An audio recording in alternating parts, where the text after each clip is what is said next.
Hello Gelovers, welcome back to my channel, Trending Gelo. Kali ini kita akan rangkum alur film India berbahasa Hindi dengan judul Bhagam Bhaag. Film yang dirilis tahun 2006 ini disutradarai oleh Priyadarsan dan dibintangi oleh Akshay Kumar, Lara Dutta, dan Govinda. Bhagam Bhaag berkisah tentang usaha tiga pria untuk menguak misteri tewasnya seorang pemuda. Seperti apa keseruan dari cerita film yang satu ini? Penasaran? Nah Gelovers, makanya simak rangkuman alur film ini tanpa skip biar ketemu magisnya film ini. Oke, tanpa banyak basa-basi, kita langsung ke TKP.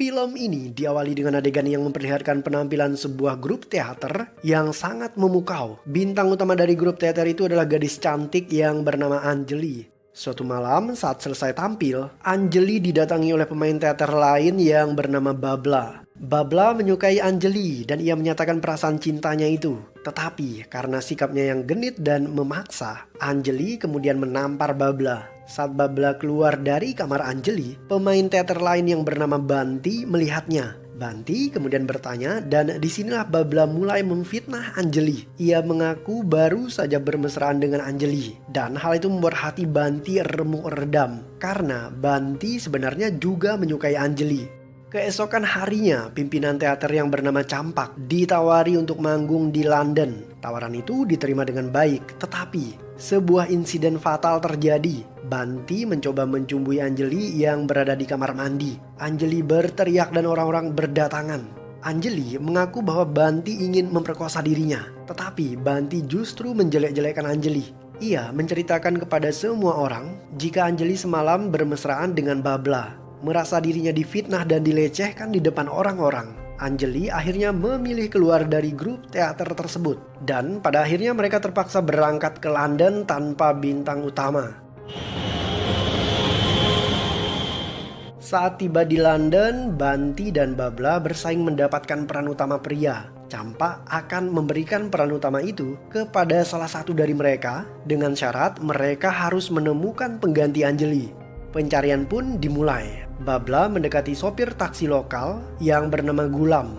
Ia bertanya tentang gadis India yang cantik dan berbakat.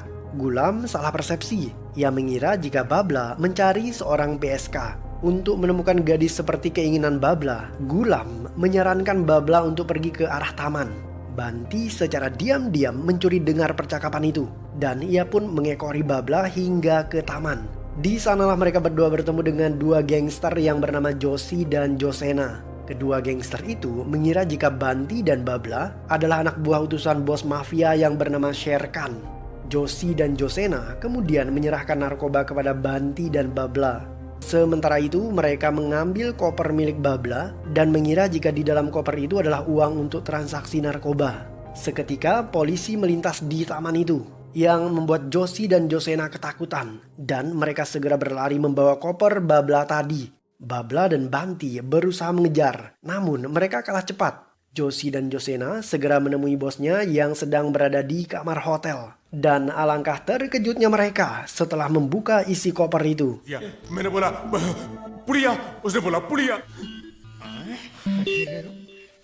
Bos Gandhi mendapat panggilan telepon dari bos gangster yang bernama Sher Khan. Sher Khan memberitahu jika anak buahnya sudah tertangkap polisi dan ia takut untuk transaksi narkoba lagi. Dari sinilah ketiga gangster itu menyimpulkan jika Banti dan Babla adalah polisi rahasia yang sedang menyamar untuk menangkap mereka.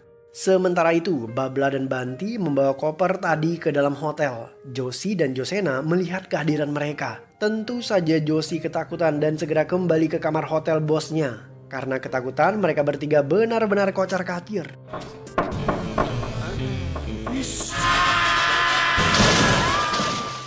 Banti dan Babla membuka koper itu di toilet dan mereka menemukan narkoba.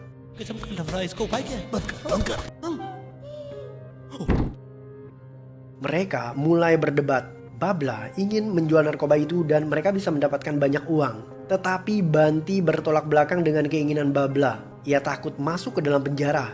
Menurut Banti, jika mereka mengembalikan narkoba itu kepada polisi, mereka pasti akan diberikan hadiah. Tergiur akan hadiah itu, keduanya setuju untuk mengembalikan barang terlarang itu kepada polisi. Di luar dugaan, polisi justru mencurigai mereka sebagai pengedar narkoba. Babla berusaha untuk menjelaskan kronologis bagaimana mereka mendapatkan koper itu. Polisi tidak percaya. Untuk membuktikan ucapannya, mereka mengajak polisi menemui sopir taksi yang bernama Gulam. Saat mencari Gulam, Joshi dan Josena juga ada di sana. Mereka berdua ketakutan karena mengira jika Babla dan Banti datang untuk mencari mereka.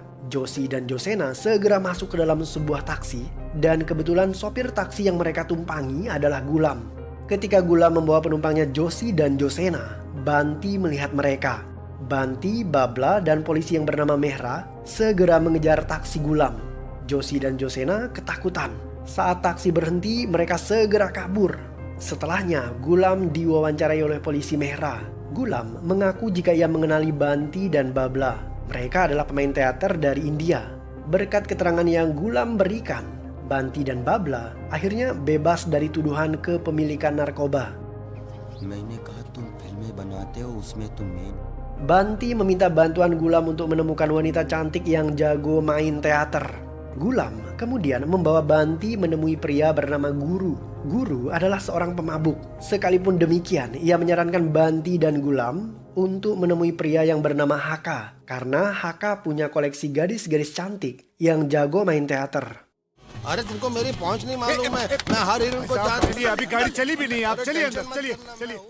Mereka kemudian mencari Haka. Di tengah perjalanan, Guru bertemu dengan segerombolan preman, teman-teman Haka, dan ia bertanya kepada mereka tentang Haka. Alhasil, semua preman tadi masuk ke dalam taksi untuk membantu Guru menemukan Haka.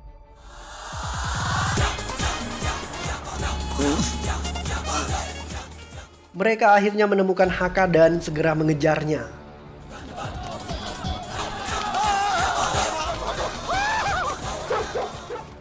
Haka tertangkap. Ternyata ia melarikan diri dari teman-temannya karena selama ini Haka belum membayar hutang. Setelah itu, Haka memberitahu jika gadis cantik yang mereka cari saat ini sedang berada di Jerman dan mereka akan ke Jerman menggunakan taksi milik Gulam.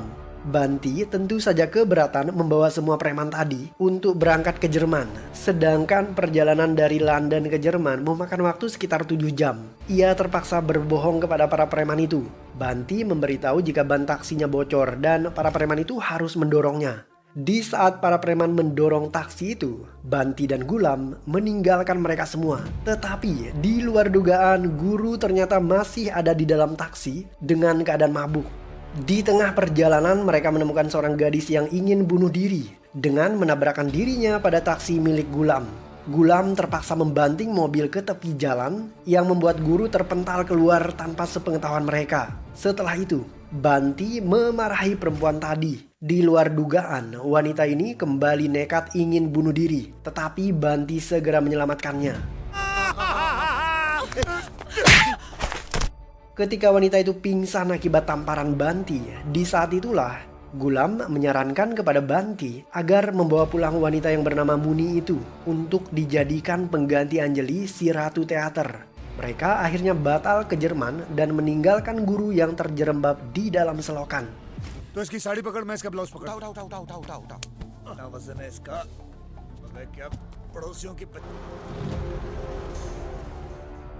Banti membawa Muni ke penginapan. Semua orang kagum dengan kecantikannya. Sayangnya, Muni adalah gadis aneh yang terobsesi untuk bunuh diri.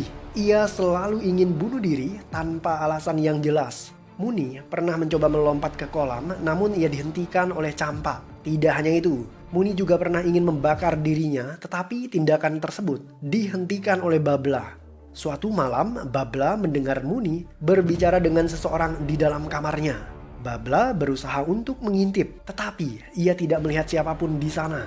Banti memergoki aksi Babla dan ia memarahinya. Babla membela diri dengan mengatakan bahwa Muni sedang berbicara dengan seorang pria di kamarnya. Tetapi ketika Muni membuka pintu kamarnya, ia menunjukkan kepada semua orang jika kamarnya kosong. Ready. इधर ध्यान दो हाँ सेठ जी गला फाड़ी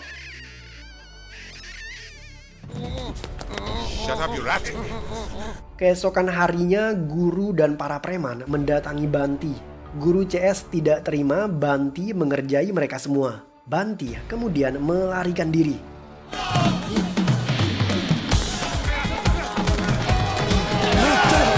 Yes! खुदा किसमें क्या लिखा मेरे बारे में? Banti akhirnya tertangkap, tetapi saat hendak dipukuli oleh para preman, ia kembali berhasil kabur.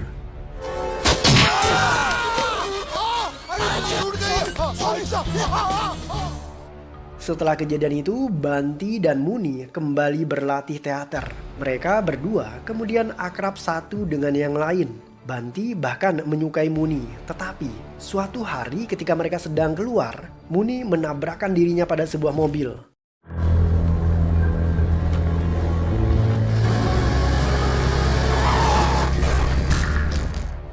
Muni dibawa ke rumah sakit. Menurut dokter, wanita itu mengalami gangguan jiwa. Ia cenderung ingin bunuh diri. Saat tersadar, Muni mendapatkan kembali ingatannya. Ternyata nama aslinya adalah Nisa. Ia mengaku sudah menikah dengan seorang pria yang bernama Vikram. Nisa bahkan ingat dengan nomor telepon suaminya. Alhasil, Vikram datang ke rumah sakit untuk menjemput Nisa pulang. Vikram berterima kasih kepada Banti karena Banti berhasil menemukan istrinya yang menghilang dari rumah.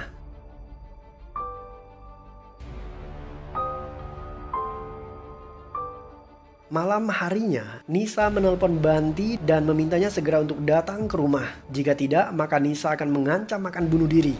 Banti dan Campa segera bergegas ke kediaman Nisa. Tetapi mereka terlambat karena Nisa ditemukan tewas terbakar api. Setelah kehilangan Muni alias Nisa, general manager yang bernama Kishore marah-marah. Pertunjukan akan segera dimulai dalam waktu dekat, namun pemeran utama wanita justru meninggal dunia. Campak meyakinkan Kishore bahwa pertunjukan mereka akan tetap berjalan sukses meskipun tanpa Nisa. Banti melihat Nisa di tengah keramaian. Ia segera memanggil temannya yang bernama Babla. Tetapi Nisa keburu menghilang. Banti dan Babla segera lapor kepada polisi Mehra yang kebetulan sedang patroli di tempat itu. Mereka kemudian mencari Nisa. Karena tidak menemukan Nisa, Babla dan polisi Mehra mengatakan jika Banti pasti sedang berhalusinasi.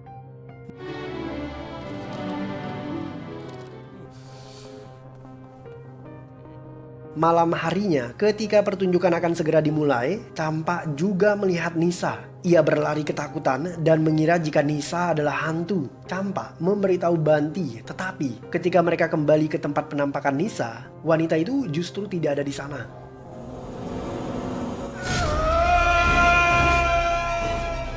Mendadak Vikram muncul di tempat itu dengan membawa pistol. Banti merebut pistol itu dari Vikram. Setelah itu terdengar letusan pistol dan Vikram terlihat bersimbah darah. Padahal Banti jelas-jelas menyangkal bahwa dirinya yang melepaskan tembakan. Agar tidak dituduh sebagai pembunuh, mereka menyembunyikan mayat Vikram di dalam ventilasi AC dan segera meninggalkannya untuk memulai pertunjukan teater.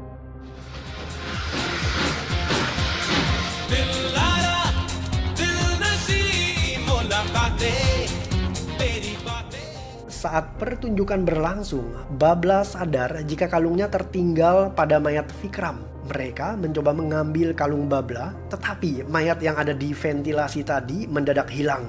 Campak, Babla, dan Banti kembali melanjutkan pertunjukan mereka. Tetapi sejurus kemudian,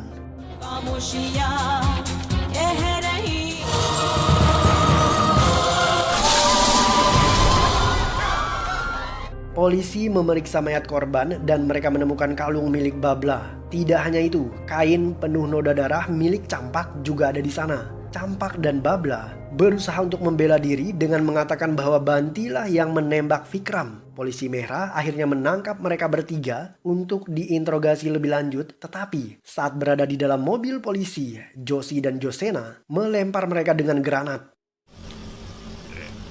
क्या खा रहे हो? अबे पागल है, ये बॉम्ब है। Campak mengira jika bom yang dilemparkan Josie adalah buah apel. Beruntung, Banti segera menyadari jika benda itu adalah granat. Setelah itu, mereka segera keluar dari mobil dan sebuah ledakan terjadi. काम करते हम सीधे इंडिया भाग जाते हैं। जाएंगे कैसे? पास जाना पड़ेगा। हाँ, तोहफा ले लेते। अरे चुप रहो। Campak benar-benar lugu saat melihat foto mereka terpampang di koran. Ia mengira jika mereka bertiga sudah terkenal di Inggris akibat main teater. Padahal mereka adalah buronan polisi. Banti bisa berbahasa Inggris dan setelah membaca koran itu, ia segera mengajak teman-temannya kabur. Di dalam koran disebutkan jika mereka bertiga adalah teroris yang meledakkan mobil polisi. Koran tadi dibaca oleh Josie dan Josena. Mereka berdua segera melaporkan kepada bosnya Gandhi. Gandhi justru berpendapat lain. Polisi sengaja menyebarkan berita itu di koran supaya para gangster percaya jika Babla dan Banti bukanlah polisi yang sedang menyamar. Dengan demikian, para penjahat akan terkecoh. Sejak saat itu, Gandhi, Josie, dan Josena semakin waspada terhadap Banti CS. Guru Haka dan rombongannya menyita taksi milik Gulam. Guru berjanji akan mengembalikan taksi itu jika Gulam berhasil membawakan Banti CS kepadanya. Sejak kejadian Guru terpental dari taksi dan diabaikan oleh Banti, Guru CS semakin dendam terhadap Banti. Sementara itu, bos taksi juga marah-marah kepada Gulam karena taksinya disita oleh Guru dan anak buahnya.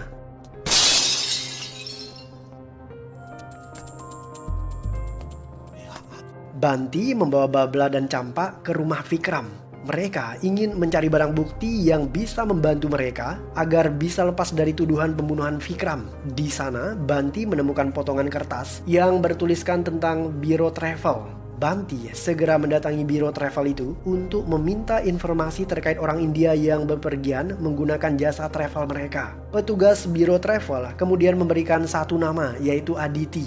Beberapa hari yang lalu, seseorang bernama Aditi memesan tiket pulang ke Mumbai. Banti bergegas mencari wanita yang bernama Aditi. Berdasarkan alamat yang diberikan oleh Biro Travel, mereka tiba di sebuah kafe. Kebetulan penjaga kafe itu adalah seorang wanita India. Ketika ditanyai Babla, wanita India itu mengaku jika namanya adalah Shital. Babla dan Banti tidak percaya kepada Shital. Mereka mulai memata-matainya secara diam-diam karena wanita itu terlihat mencurigakan. Sir वो लड़की जो मर गई है ना सर, वो हमको शाम को मिलने। सुनो, अपना गुनाह छुपाने के लिए और झूठ मत बोलो। Sekalipun belum cukup bukti, Banti segera menelpon polisi Mehra. Ia memberitahu jika Shital terlibat dalam pembunuhan Vikram. Berdasarkan telepon itu, polisi kemudian melacak posisi Banti dan Babla. Polisi Mehra dan rekan-rekannya segera memburu Banti CS. Banti berhasil lolos dari kepungan polisi dengan memanfaatkan kerumunan orang-orang yang lalu lalang di sepanjang jalan. Tidak hanya itu, mereka bahkan menyamarkan penampilannya dengan memakai topi dan juga kacamata. Sayangnya, kacamata yang dikenakan oleh Campak justru membuat pandangannya menjadi kabur.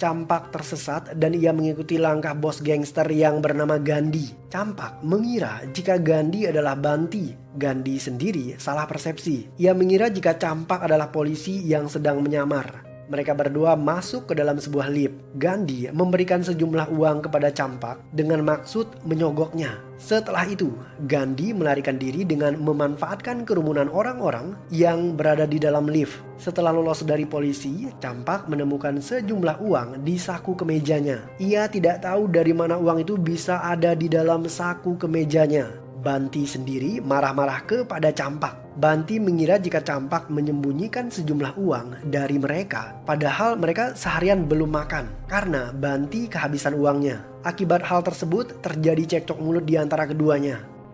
Karena merasa jengkel, Banti mengerjai Campak yang membuat orang-orang memukulinya. Campak lari dan masuk ke dalam mobil Gandhi. Tanpa sadar ia tertangkap oleh para gangster itu. दौड़ना तो पड़ता है। यार कैसे हिंदुस्तानी और London.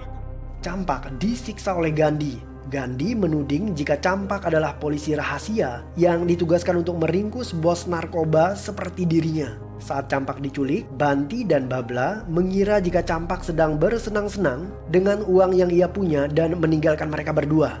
Banti melanjutkan aktivitasnya untuk mengikuti gerak-gerik Shital yang mencurigakan. Banti yakin jika Shital adalah Aditi. Mereka masuk ke dalam sebuah kereta MRT. Saat Babla ingin ke toilet, ia justru terperanjat karena Nisa ada di sana. Babla segera bergegas mencari Banti. Mereka berdua kemudian pergi menyusul Nisa di toilet. Tetapi wanita itu menghilang. Saat kereta MRT berhenti, Shital turun dan menuju ke suatu tempat. Di sanalah Banti dan Babla memergoki jika Shital ternyata bersekongkol dengan Nisa karena Shital membantu Nisa membuatkan paspor Nisa atas nama Aditi. Karena Nisa adalah Aditi. Nisa kemudian lari dan ia dikejar oleh Banti. Mereka masuk ke dalam menara jam stasiun kereta api Brighton. Oke Glovers, ceritanya makin complicated aja nih. Siapakah pembunuh Vikram? Dan apa motif dibalik pembunuhan tersebut? Well, let's find out.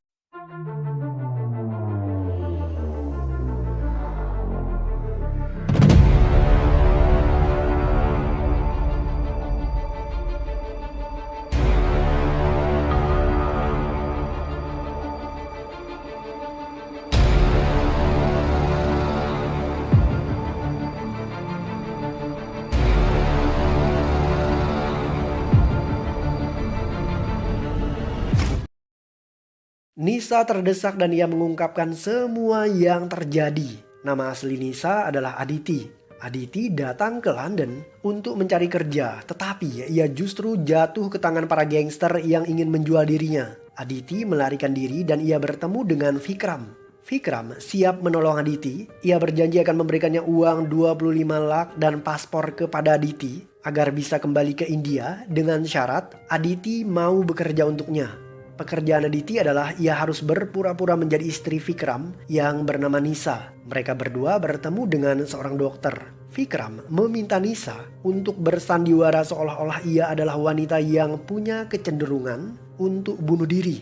Vikram sengaja melakukan itu agar meyakinkan dokter dan orang-orang bahwa Nisa mengalami gangguan jiwa. Setelahnya, Vikram pun melancarkan aksi pembunuhan terhadap Nisa, istrinya sendiri, dengan tujuan merampas harta kekayaannya. Malam itu, Vikram meminta Aditi menelpon Banti, seolah-olah Nisa ingin bunuh diri. Setelah Aditi menelpon, pekerjaan Aditi selesai. Vikram membayar Aditi dengan sejumlah uang dan memberikannya paspor. Aditi siap kembali ke India, tetapi ia ketinggalan paspornya di rumah Vikram. Aditi kembali ke rumah Vikram untuk mengambil paspor dan secara tidak sengaja ia melihat Vikram bersiap membunuh istrinya sendiri, yaitu Nisa. Vikram memberikan Nisa narkoba dosis tinggi yang membuatnya tidak sadarkan diri. Setelah itu, Vikram menyiram tubuh Nisa dengan bensin. Ketika Vikram bersiap membakar Nisa, Aditi muncul di tempat itu. Ia berusaha menghentikan aksi Vikram, tetapi Vikram justru berniat untuk membunuh Aditi. Aditi berlari ketakutan dan dia membiarkan Nisa tewas terbakar. Setelah membunuh Nisa, Vikram berniat membunuh Aditi karena Aditi menjadi saksi kunci pembunuhan yang Vikram lakukan. Aditi masih terkatung-katung di London karena ia belum mendapatkan paspornya. Ia meminta bantuan Shital untuk membuatkan paspor. Saat Aditi datang ke pertunjukan teater, Vikram juga hadir di sana untuk membunuh Aditi. Tetapi Vikram terlebih dahulu tewas ditembak oleh seseorang dan pembunuhnya adalah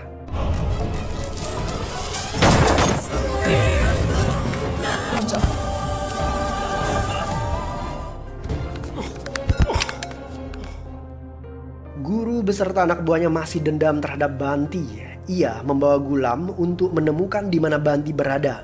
Ikut bersama mereka adalah bos taksi yang bernama Ravinder. Ravinder ingin agar guru mengembalikan taksi yang ia sita. Di saat bersamaan dan di tempat yang sama, bos narkoba yang bernama Sherkan sedang melakukan transaksi narkoba dengan Gandhi. Gandhi datang bersama anak buahnya dengan membawa campak. Aditi mengaku jika polisi Mehra ingin membunuhnya karena ia adalah saksi kunci pembunuhan Vikram. Aditi meminta bantuan Banti untuk menyelamatkan dirinya. Sayangnya, Babla sudah terlanjur menelpon polisi Mehra. Babla mengira jika Aditi adalah pembunuh Vikram dan ia meminta Mehra untuk datang ke tempat itu guna menangkap Aditi. Ketika muncul di sana, Mehra menjelaskan kenapa ia membunuh Vikram. Ternyata Mehra adalah kakak Nisa. Ia mengetahui jika Nisa tidak bunuh diri, melainkan dihabisi oleh Vikram. Mehra mengetahui hal itu dari hasil otopsi yang menunjukkan jika tubuh Nisa mengalami overdosis narkoba. Padahal Nisa tidak pernah mengkonsumsi barang terlarang itu. जहां से वो सरकती हुई स्टेज पर आ गई। Polisi Mehra kemudian bersiap untuk menembak Nisa. Mendadak guru datang membawa Gulam dan Ravinder ke tempat itu. Tidak hanya itu, Gandhi dan 2 anak buahnya juga datang ke tempat tersebut. Gandhi mengira jika Ravinder adalah Sher Khan. Terjadi kesalahpahaman di antara mereka yang membuat suasana menjadi tegang. Gandhi melepaskan tembakan ke udara untuk menenangkan suasana. Tetapi tembakannya justru mengenai sarang lebah yang berada di atas menara. Mereka ketakutan dikejar lebah dan tidak bisa turun ke bawah karena di sana lebahnya terlalu banyak. Satu-satunya jalan keluar adalah melalui bagian atas menara. Setelah melihat mereka bergelantungan di atas menara, mobil pemadam kebakaran tiba di TKP untuk menolong mereka. Karena panik, mereka semua berlomba-lomba untuk diselamatkan, yang membuat mesin derek itu rusak akibat overload alias kelebihan beban.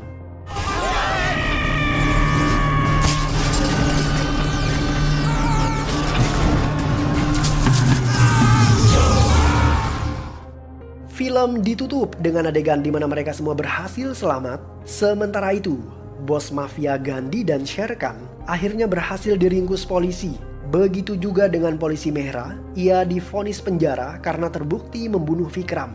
Dan film pun berakhir.